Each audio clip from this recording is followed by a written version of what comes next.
Hello everyone. तो जैसे हमने लास्ट वीडियो जो इंट्रोडक्शन के लिए था उसमें बात किया था that we are going to start the series, chapter wise series of all the topics as well as important questions. तो यहाँ पे हम फर्स्ट सीरीज जो है वो स्टार्ट करने वाले हैं आपके टेक्स्ट बुक के पार्ट 1 में chapter 3 that is the valuation of goodwill का। इस सीरीज के अंदर we are going to understand the concepts related to this chapter, important concepts as well as important questions जो सम्स आपके एग्जाम के लिए important होंगे। तो फर्स्ट ऑफ ऑल जब हम बात करें इस चैप्टर के वेटेज का, तो हमने लास्ट वीडियो में देखा था कि वैल्यूएशन ऑफ गुडविल आपको टोटल विदाउट ऑप्शन 7 मार्क्स का आएगा एंड विथ ऑप्शन आपको 11 मार्क्स के लिए आएगा। इसके अंदर there will be 2 MCQs, 1 theory question of 1 mark and 2 question of 4 mark। 2 questions यहाँ पे आपको देखने को मिलेंगे और 4 मार्क्स। सो हम इस तरह से यहाँ पे प्रैक्टिस करेंगे, पहले कंसेप्ट बिल्डिंग करेंगे, फिर हम ये सम्स देखेंगे और फिर MCQ एंड थियरी के बारे में भी देख लेंगे। So let's start the chapter. एक एक करके हम टॉपिक्स यहाँ पे देखते हैं। फर्स्ट ऑफ ऑल चैप्टर का नाम है valuation of goodwill. Valuation of goodwill में पहला वर्ड आपको देखेगा that is a valuation. So valuation मतलब क्या? तो भाई the process of deriving the value, कोई भी चीज हो या कोई भी गुड्स और सर्विस हो, उसका वैल्यू डिराइव करना कि भाई मार्केट में उसका वैल्यू क्या है। So that is basically the valuation. अभी हम यहां पे इस चैप्टर के अंदर वैल्यूएशन किसका देखना है? तो कि भाई गुडविल का वैल्यूएशन देखना है।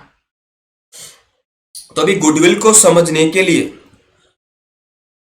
हम यहां पे देखते हैं। देखो जनरली फर्म, कोई भी फर्म हो या कंपनी हो, उसके पास there are 2 type of assets. हम असेट्स को 2 टाइप्स में क्लासिफाई कर सकते हैं। First is non current assets and another is the current assets. ये आपने जनरल बैलेंस शीट में भी देखा होगा। ये भाई एक नॉन करंट असेट्स होते हैं और एक करंट असेट्स होते हैं। अभी नॉन करंट असेट्स में एक क्लासिफिकेशन रहता है फिक्स्ड असेट्स, लेकिन इस फिक्स्ड असेट्स को भी हम 2 टाइप में बाइफरकेट कर सकते हैं, that is the tangible fixed assets and intangible fixed assets. अभी समझो ये tangible and intangible fixed assets क्या होते हैं। जब हम टेंजिबल असेट्स के बारे में बात करें तो आपका प्लांट एंड मशीनरी हो गया, बिल्डिंग हो गया, फिर देखा जाए तो फर्नीचर एंड फिक्सचर्स जितने भी है ये सारे टेंजिबल असेट्स हुए। टेंजिबल असेट्स मींस ऐसे असेट्स जिसको आप फिजिकल एग्जिस्टेंस हो, जिसको आप फिजिकली देख सकते हो। लेकिन on other hand when we talk about intangible asset, जब हम इंटेंजिबल असेट के बारे में बात करें तो इंटेंजिबल असेट्स ऐसे असेट्स होते हैं जिसको हम देख नहीं सकते, that can not be seen. लेकिन देख तो नहीं सकते, लेकिन उसका मार्केट के अंदर कुछ वैल्यू होता है, but they have some or the other value in the market. जैसे कि एग्जांपल देखे जाए तो पेटेंट्स हो गया, ट्रेडमार्क हो गया, आपने कोई ट्रेडमार्क लिया रखा, गुडविल होगा और कॉपीराइट हो गया। तो अभी समझो जब हम बात करें इंटेंजिबल असेट के बारे में, तो जब चैप्टर में देखा जाए that is a valuation of goodwill, तो गुडविल भी एक इंटेंजिबल असेट का पार्ट है। सो अभी समझो कोई भी बिजनेस हो, any business over a long term develop some or the other advantage. Means या कि भाई जब कोई भी बिजनेस डेवलप हो गया है, डेवलप हो चुका है स्टार्टिंग फेज से लेके अभी लॉन्ग टर्म से वो बिजनेस वेल एस्टैब्लिश्ड है, तो वो मार्केट में अपना वो जो बिजनेस है उन्होंने मार्केट में बहुत अच्छा नाम कमाया होगा, एज वेल एज उसकी एक रेप्यूटेशन बिल्ड की होगी, उसने बिजनेस कनेक्शंस बिल्ड किए होंगे बहुत सारे कस्टमर रिलेशन के केस में या फिर सप्लायर के रिलेशन के केस में। सो उसका जो नाम कमाया है वो, उसने जो रेप्यूटेशन अर्न की है मार्केट के अंदर, उसने जो एक्सपर्टीज अर्न की है, उसने जो बिजनेस कनेक्शंस अर्न किए हैं, ये सारे के सारे डेवलप किए जाने वाले एडवांटेजेस को जब हम मॉनेटरी कंसिडरेशन में वैल्यूएशन करें, सो तब उसको हम गुडविल बोलते हैं।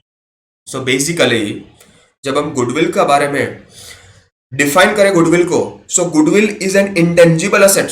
हमने ऊपर ही देखा कि भाई इंटेंजिबल असेट है which shows the reputation of the firm in the market, कि भाई हमारा जो बिजनेस है उसका मार्केट के अंदर रेप्यूटेशन क्या है, उसका मार्केट के अंदर कौन से एडवांटेज हम लोगों ने कमाए हैं in terms of good name, fame, reputation as well as business connections, वो चाहे कस्टमर का कनेक्शन हो या फिर सप्लायर के साथ कनेक्शन। सो जब हम गुडविल को डिफाइन करना हो, सो हम डिफाइन कैसे करेंगे, तो भाई goodwill is an intangible asset which shows the reputation of the firm in market। ऐसा इंटेंजिबल असेट जो मार्केट के अंदर जो भी बिजनेस है उसका रेप्यूटेशन दर्शाता हो, उसकी एक ब्रांड वैल्यू, एक इमेज दर्शाता हो, इसको हम गुडविल बोलेंगे। तो बेसिकली देखा जाए तो गुडविल का valuation generally depends upon the profit earning capacity of that firm. कोई भी फर्म हो उसका प्रॉफिट अर्निंग कैपेसिटी कितना है उसके ऊपर उसकी वैल्यू डिपेंड रहती है। फॉर एग्जांपल हम बात करें कि भाई हम कोई भी एक बिजनेस में है, तो हमारा कोई भी फर्म है वो एक मार्केट के अंदर वो एक बिजनेस में है। अभी दूसरे भी बिजनेस हाउसेस या दूसरे भी एंटिटीज ऑर्गेनाइजेशन है हमारे सेम बिजनेस के अंदर। तो अभी समझो जब इस केस के अंदर हम दूसरों के मुकाबले जब ज्यादा प्रॉफिट अर्न करेंगे तो वो ज्यादा प्रॉफिट अर्निंग कैपेसिटी हमारा गुडविल का वैल्यूएशन डिफाइन करेगा। हम दूसरे लोगों से कितना ज्यादा प्रॉफिट अर्न कर रहे हैं इस टर्म्स के ऊपर हमारा गुडविल का वैल्यूएशन रहेगा। सो बेसिकली जब हम गुडविल के वैल्यूएशन के बारे में बात करें तो यहां पे हमको फैक्टर्स अफेक्टिंग गुडविल देखने पड़ेंगे कि भाई ऐसे कौन से फैक्टर्स है that will be affecting the valuation of goodwill. इसके कारण आपका गुडविल का वैल्यूएशन या तो बढ़ सकता है या तो कम हो सकता है। सो जब factors affecting valuation of goodwill के बारे में बात की जाए, आपको एक न्यूमोनिक्स याद रखना है, आपको एक वर्ड याद रखना है, दैट इज लेमन पी। आपको यहां पे ध्यान रखना है लेमन पी। अभी क्या है ये लेमन पी, समझो। लेमन पी में एल के ऊपर से आता है लोकेशन ऑफ बिजनेस।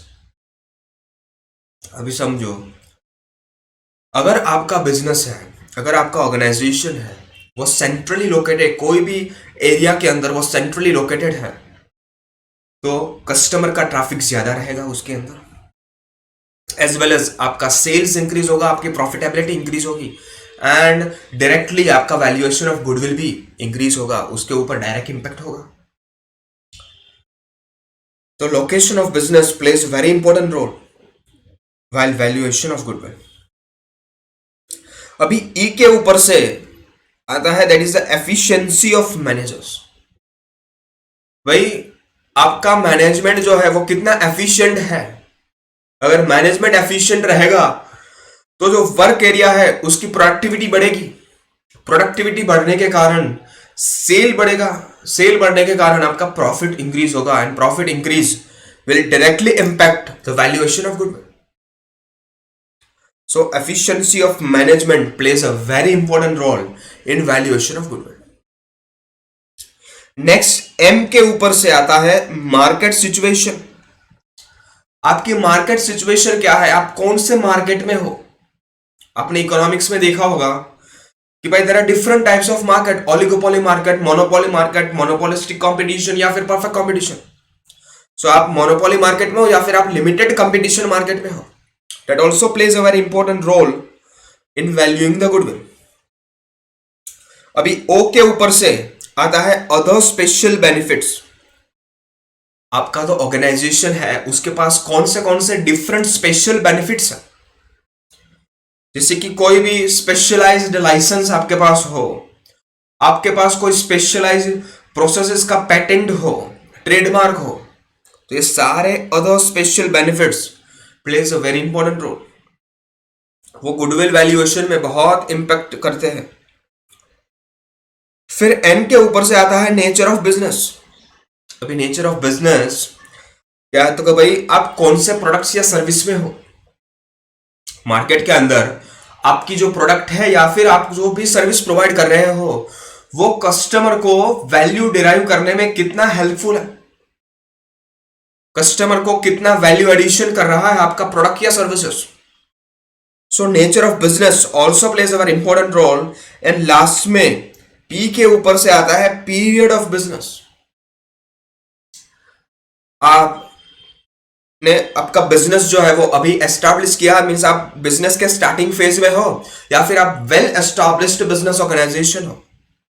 अगर आप वेल एस्टैब्लिश्ड होंगे तो मार्केट में आपने बहुत नाम कमाया होगा, एक्सपर्टीज कमाई होगी, रेप्यूटेशन कमाया होगा, तो गुडविल का वैल्यूएशन भी आपका उस तरह से होगा। So factors affecting valuation of goodwill में आपको न्यूमोनिक्स याद रखना है, that is the lemon P, location of business, efficiency of managers, M के ऊपर से मार्केट सिचुएशन, ओ के ऊपर से अदर स्पेशल बेनिफिट, एन के ऊपर से nature of business, and last में पी के ऊपर से period of business. So this was regarding the factors. अब आगे थियरी में बात करें, सो भाई why there is a necessity for valuation of goodwill, goodwill को वैल्यू करना इतना नेसेसरी, इतना इंपॉर्टेंट क्यों है। तो बेसिकली समझो, मेरा एक बिजनेस है, अभी उस बिजनेस को मैं कोई भी दूसरे थर्ड पार्टी को ट्रांसफर करना चाहता हूं, तो समझो अभी I am going to transfer my business to other person, so मेरा असेट एज वेल एज मेरी लाइबिलिटी भी मैं ट्रांसफर करूंगा उसको, लेकिन मेरा जो बिजनेस है वो अभी कोई दूसरा पर्सन रन करेगा। तो मैंने जो मार्केट में नाम कमाया, मैंने जो नाम मार्केट के अंदर मेरी जो फेम है, मेरे मार्केट के अंदर जो रेप्यूटेशन है, मेरे मार्केट के अंदर बिजनेस कनेक्शन है, वो जो पर्सन है दूसरा पर्सन वो अब यूज करेगा। तो इस केस के अंदर जब मैं मेरा बिजनेस सेल करूंगा, ट्रांसफर करूंगा, देखा जाए तो मैं अपना बिजनेस, अपना ब्रांड भी उसको ट्रांसफर कर रहा हूं, अपनी रेप्यूटेशन भी ट्रांसफर कर रहा हूं, अपने बिजनेस कनेक्शंस भी उसको ट्रांसफर कर रहा हूं। तो इस केस में मेरा जब मैं बिजनेस को वैल्यू करूंगा तो उसमें गुडविल का भी पार्ट रहेगा।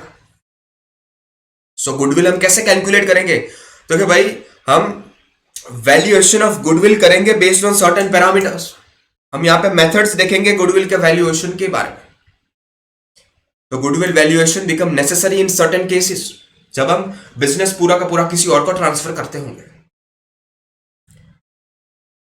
सो जनरली देखा जाए तो ड्यूरिंग सेल ऑफ बिजनेस, कोई भी बिजनेस आप सेल करो उस टर्म के अंदर valuation of goodwill become very important, it becomes inevitable.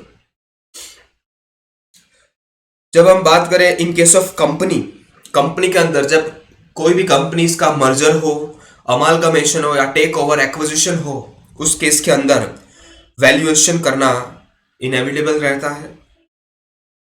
In case of partnership, partnership के केस में, जबकि हम पार्टनरशिप के केस में ही यहाँ पे गुडविल का बात करेंगे, आगे डिस्कशन करेंगे। सो इन केस ऑफ पार्टनरशिप, जब पार्टनरशिप का रिकंस्ट्रक्शन हो, it is a change in partnership ratio, change in profit sharing ratio between the partners. कोई भी न्यू पार्टनर एडमिट हो रहा है पार्टनरशिप के अंदर, या फिर कोई पार्टनर रिटायर हो रहा है, पार्टनरशिप छोड़ के जा रहा है, या तो फिर कोई पार्टनर का डेथ हो गया, तो इस केस के अंदर वैल्यूएशन ऑफ गुडविल हम करेंगे, नेसेसरी रहेगा। नेक्स्ट, अमालगमेशन या merger of partnership firms and conversion of partnership into company. ये सारे के सारे केस में एक तरह से देखा जाए तो अमालगमेशन हो, कन्वर्जन हो, यहाँ पे बिजनेस सेलिंग या तो फिर transfer of partnership, transfer of business हो, सारे के सारे केस के अंदर valuation of goodwill becomes very important. इसलिए हमको ये चैप्टर स्टडी करना होता है, एंड किस तरह से हम गुडविल को वैल्यू करेंगे उसका मेथड्स देखेंगे। So coming towards next topic, that is the methods of valuation of goodwill. हम यहाँ पे बेसिकली चार मेथड्स, चार ब्रॉड कैटेगरीज में मेथड्स देखेंगे. That is average profit method, weighted average profit method, next is super profit method and capitalisation of profit method. अभी जब capitalisation of profit method के बारे में बात करें तो यहाँ पे कैपिटलाइजेशन करेंगे प्रॉफिट का, लेकिन ये प्रॉफिट जो है वो या तो सुपर प्रॉफिट मेथड से हम प्रॉफिट कैलकुलेट करेंगे, या तो फिर वेटेड एवरेज मेथड से, या तो फिर एवरेज प्रॉफिट मेथड से.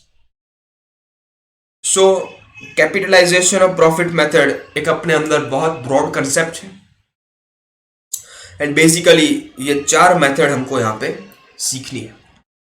सो this was all regarding the theoretical aspect of this chapter.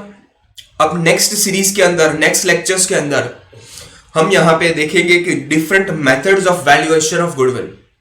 ये सारे के सारे जो मेथड्स है वो एक एक करके हम लेक्चर्स में देखेंगे, फर्दर लेक्चर्स के अंदर. So stay connected. ये पीडीएफ आपको टेलीग्राम में से मिल जाएंगे, जो डिस्क्रिप्शन में आपको लिंक दिया गया है, वहां से आप टेलीग्राम चैनल को एक्सेस कर सकेंगे एंड वहां से आप ये पीडीएफ डाउनलोड कर सकते हो. So that's all for it. Thank you. Stay connected.